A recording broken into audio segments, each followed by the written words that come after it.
So what are 14 things you need to be doing in your SEO in order to rank in 2021? That is what we're going to talk about in today's episode. So when it comes to SEO and ranking on, for the most part, Google, it's just still the number one platform that people use. There are, in all reality, like 2, 3, I can't even keep track, 400 signals that Google uses to determine who ranks what. And I've been talking about Google My Business in the last couple of videos, and we did a webinar in May about Google My Business that you can find. Message me and I'll give you the link. But there's actually a whole entire, ecosystem of signals that are used in order to get your business to rank on Google and outcompete your competitors. Because, why is this important? Because 76% of the clicks will go in the organics. It'll go into the 3-pack and the first 2 organics. So like the first 5 or 6 positions. After that, you can forget about it. In fact, I think it's 65% or 68% go into the 3-pack itself. That's why I've been focusing on Google My Business, and you can go back and watch those videos.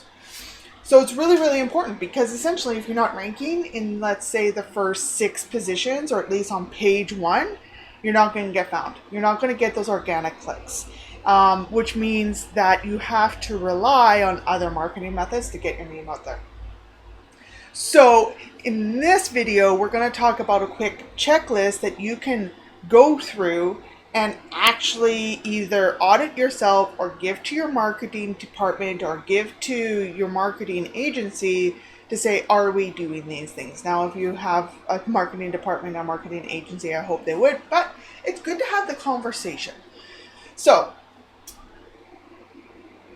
the first thing is actually all on page, and there's 3. So if you service if you're in a particular suburb, so I'm going to use Vancouver. If you are a spin studio in Vancouver, you actually want to be having location pages for, let's say, Kitsilano, because Vancouver's too broad. And the reality is, you might have some people coming from different parts of Vancouver, but really, if you're in Kits, you want to have a service page, a main city page, a location page for Kitsilano. You can build other pages for different areas to try to rank in those areas, even if you're located in Kits. But that's the premise of it, is you actually want to have pages for each of your locations. You also want to have, and this is kind of a bonus one, related, pages for each class that you offer, not just your schedule, because Google needs content in order to determine what the page is about. So if you're offering different classes, you need a page for spin, and a page for bar, and a page for this, and a page for that. So you need pages for each location, and you need pages for each service or class that you offer. The same thing if you're offering, if you're a gym, you want to talk about personal fitness and have a page for that, or personal training and have a page for that. You want to talk about the actual equipment, because some people are looking for particular equipment, etc., etc. Once you have all your pages done, number 2 is to optimize all the titles, the H1 tags, the URLs, and the images and everything for the keywords for that particular page. Don't keyword stuff, make it read right. Keyword stuffing is gone, don't do it, but you do want to have your keyword in there. So it could be spin classes in Kitsilano, right? Really simple, reads really good, it shows up on your website, shows up on search, and it shows up when people are on the website. Number 3, unique content. There's this thing called duplicate content penalization. And so if you have different location pages, don't copy and paste the content between all of them. It'll penalize you. If you are using a website provider and you find out that they're duplicating content, it'll hurt you. Unique content on all pages, super important. Number 4 goes back to Google My Business. So the next 5 have to do with Google My Business. So you want to claim your profile and optimize it. You want to be doing citations on a regular basis, and there's various tools out there. Just Google citations or directories, and you'll find all sorts of tools. You want to be added to the major data aggregators, and there's like 4 of them. I don't remember them off the top of my head because my guy deals with it and I have only so much room up here. But there are major data aggregators. Again, it's related to citations. You can go into Bright Local. They have them in there. So you can create an account with Bright Local and add all your citations in there. And Bright Local does a manual submission. The other one is White Spark, is another option for citations and data aggregators. You want to be collecting reviews. So I talked about this in the last video on Google My Business and in the webinar, is having an automated system that after someone is being, you're gathering reviews, and after a new member is being around for 30 days to get them to leave a review on Google, because it's part of your SEO. And then make sure you're adding more citations and directories on a regular basis. Those are considered backlinks essentially, and it's a really easy way to help boost your rankings without having to go out and network and get your content on other sites and get them to point back to you, or do PR and all that kind of stuff. Citations and directories are kind of quick and easy, and they work. They still work. So and I have to count here, number 9, creating ongoing content. Google likes fresh content and wants to know that your website is being taken care of. They're looking at all those signals that you're creating fresh content, so you need to be putting out a blog post at least once a month. You don't have to do it more frequently than that if you don't want to, but it should be SEO optimized, and you should be putting it out once a month. And then as a bonus, you can syndicate it to all your social platforms and your newsletters. Number 10, so the last 4 are signals.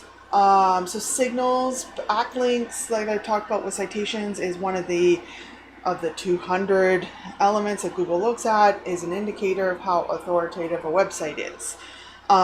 So signals is what we're talking about there.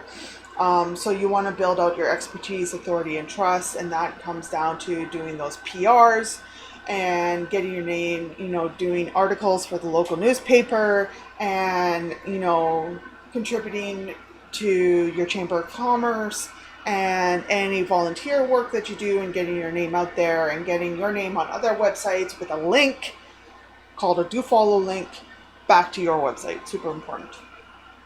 So that ties into number 11, which is multiple do follow links back to your website. Plus, you want to have your Google My Business linking. And then the other thing is you want to do what we call internal linking, which is linking your individual pages in amongst each other, because the Google bot follows those links, kind of like a path, like when you're hiking, right? It follows the links. You also want to make sure that you have your map embedded on your website. It's really good for user experience, first of all, because they can actually visualize where you are if they don't know where you are and they've never seen you before, but it actually can be a signal going back to Google Maps and Google. And then obviously is making fresh content that ties into your blog, but make sure that on a regular basis, and this doesn't have to be a lot, but let's say you have 20 pages on your website. Well, if you do 1 page a month, it's going to take you 2 years to refresh the content on your website, and then you have to start all over again. So you should be refreshing. So what we do when we have an SEO client, we create a blog every single month, we update a page every single month, and we make sure we got the citations and the backlinks. After we've done all the one-time on-site Google My Business citation stuff, because that's really just one time. On a regular basis, we're doing a new blog, updating one of the pages, and then getting a backlink through our network. So those are the things that we do, and if you're not doing that, it's going to hurt because your competitors are doing it. So really, when it comes to SEO, it is not competing against Google, it's competing against your competitors and constantly trying to outcompete your competitors. And if your competitors are doing it, you'll be left in the sand. So hopefully that gives you a lot to think about, and be on the eye. On the 29th, I believe, of July, I'm going to do a full SEO webinar for the last 2 quarters, I know we're kind of already in quarter 3. We're going to do a Q3, Q4 planning session for your SEO to start to move the needle. It can take 3 to 6 months. So the planning you do now is going to start to bear fruition for January. And what's January?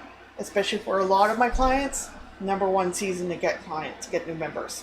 But you got to be planning now. So be on the lookout for that. Otherwise, we will talk to you soon.